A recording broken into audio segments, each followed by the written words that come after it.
Everybody, welcome. I am very excited to be here today.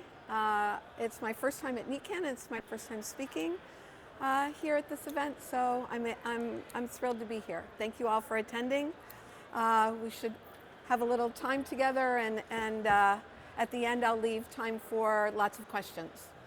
Okay, so I want to start by just telling you about myself because I think it very much goes to the topic at hand here.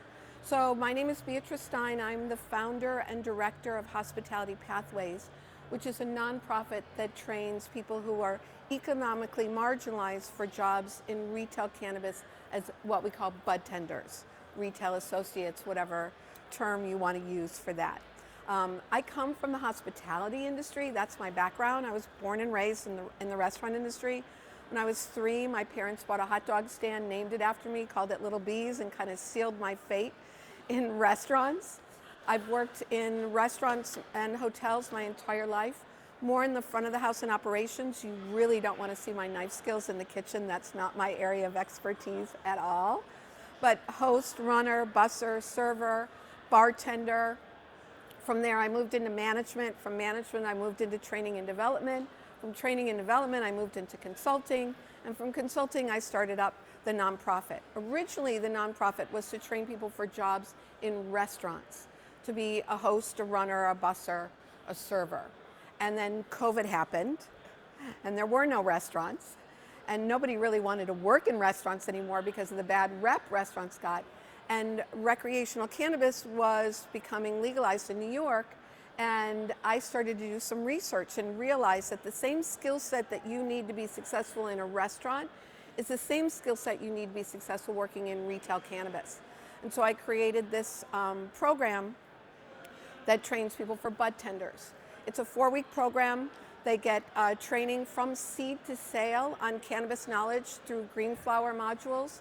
They also learn about how to be a responsible vendor, carding, safety and security, the New York regulations. We teach them all of that. Then they take all of that cannabis knowledge that they have, and I train them in hospitality, how to have the most impactful interactions with every guest. And so we then help them with soft skills. We take them to farms. They get to tour a couple of farms, MFNY and Hudson. We visit dispensaries so they can see the different kind of work environments there are. And then we also help them, we don't guarantee employment, but we help them find jobs. So right now we're focused in the 5 boroughs, that's where we're at. Our students are about 70, we're a week away from the 7th group graduating. We have about 70% of our graduates working in licensed retail cannabis in the 5 boroughs. They are the highest sellers and the most requested bud tenders because of their training and knowledge. They have moved up into management positions and also into brand rep positions within a year, less than a year of graduating the class. So they're moving up fast because of the skill set that they have going into that environment. So that's how I get to the topic of sorry, I forgot I have to advance this thing. There we go. Retail cannabis is the new hospitality sector. So now that you know a little bit about me and how we then move into the topic, okay?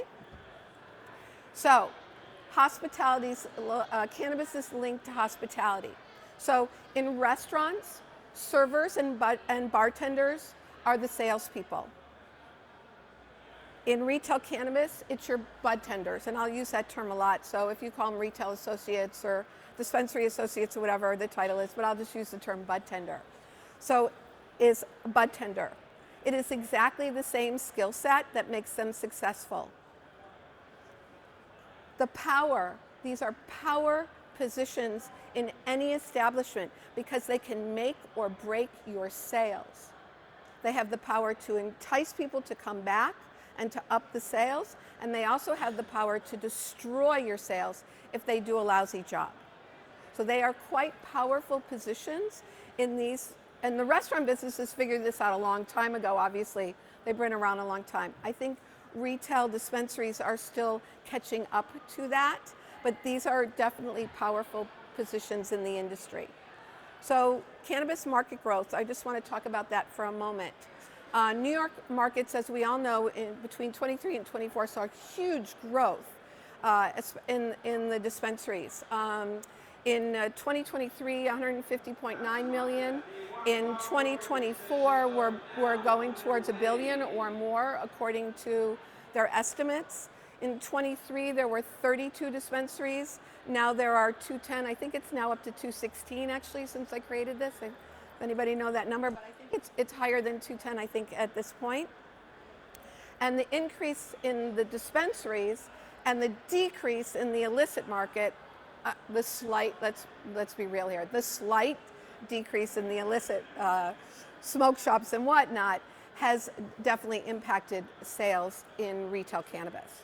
So when I ask, what is hospitality? And you can just shout it out. What is hospitality to you? What do you think of when you think of hospitality? You can just answer. It's okay. Huh? Yes, customer experience. What else? Satisfied guest, exactly. What else? Care. Huh? Care. Yeah, absolutely. These are all great answers. Hospitality is how you make people feel. You can't smoke it, you can't touch it, you can't feel it, you can't see it. It is a feeling that you had an emotional connection with that experience, right? That's hospitality. It is a feeling.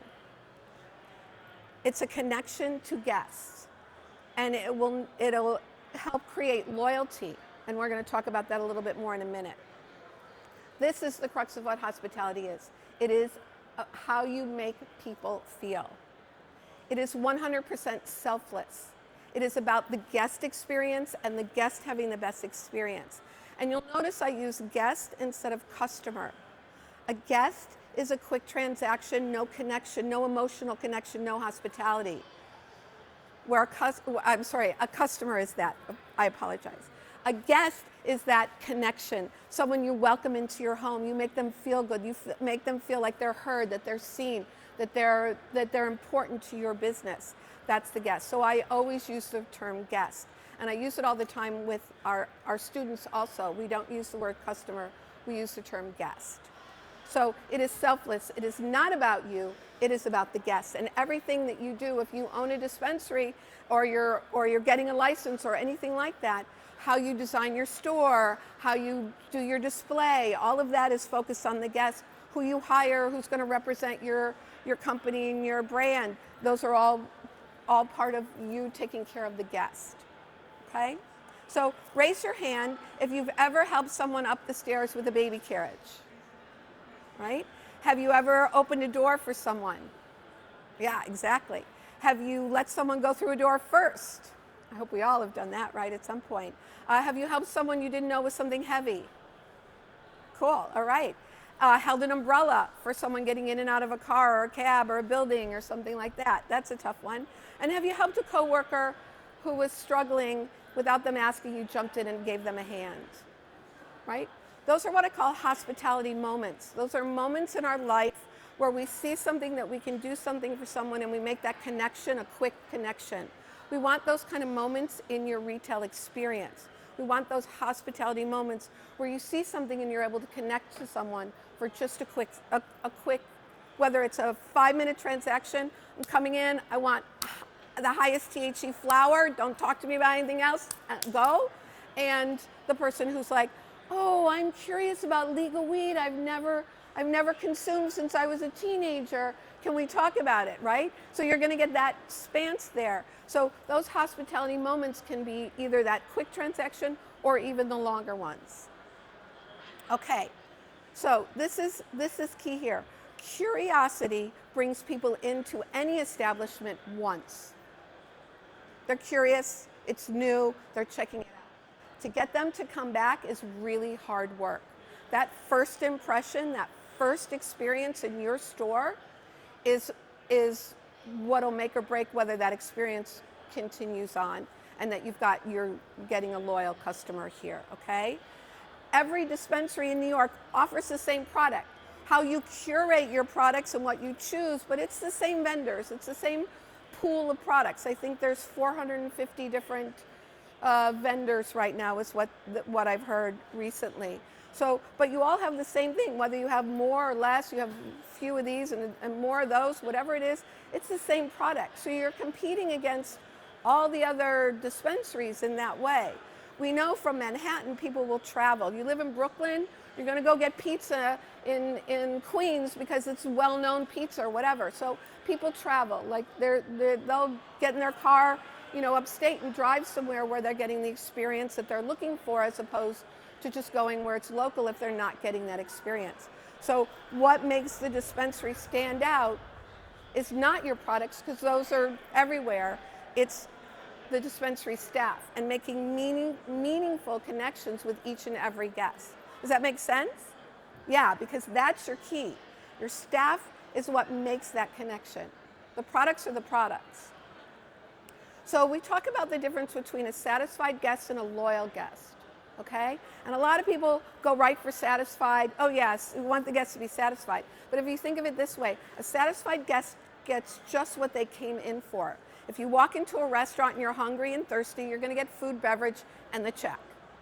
You got that, right? You got your food, you got your beverage, even if it's free water, and you're going to definitely get the check. You don't want it, but you're going to get it, right? That's it. You're satisfied. You got what you came for. Nobody tried to upsell you. Nobody tried to engage with you. Nobody had a conversation with, you know, they just took your order. They're just an order taker. You got your food, you got your check, you're done. Okay? That's satisfied. Loyal is different. Loyal means you made an emotional connection. You connected with that guest. And it could also be you exceeded their expectations. When they came in the door, they were looking for something. They had a great conversation about terpenes or cannabinoids or the products or whatever it is, and now all of a sudden they feel this connection, right? And they're like, okay, they exceeded my expectations. I'm going to definitely continue to shop here. I'm going to definitely continue to come to this store, right? Also happens, loyalty also happens when something bad happens and they feel really heard and seen, and that you really cared about turning it around and making it better. And so loyalty can also happen from something bad happening where you turn it around and make it a good experience. Like, oh, they messed up on this, but they did such a great job of turning that around. I would definitely go back there. So those are a couple of ways to build loyalty. How many of you know, have ever heard of Carmine's? Italian restaurant? No, okay, not my market. I'm New York market. But anyway, it's a restaurant that's been in New York for about 30 years. And people love Carmine's. Like, being a restaurant in New York for 30 years, first of all, is a record breaker as it is. But people love it. They go there every time they're in town. They go. It's in the theater district. Every time they go to the theater, it's like a Carmine's, where the theater reservations, Carmine's. Like, it's just known. The restaurant in Times Square does over 1 million covers a year. One restaurant, 1 million covers, more than that in a year. So that's loyalty. They've been around for 30 years. People love their brand. People love the experience. That's why they keep going back. I know a lot about them because I was director of training and development with them for almost 10 years. So loyalty creates an emotional connection. Satisfied gets the guest just what they came for and nothing more, and they could give or take the experience and whether or not they come back. So you always want to strive for loyalty. That's what you're striving for in that retail environment, is the guests to have exceeded their expectations and want them to keep coming back. Because remember, once is easy, coming back is hard.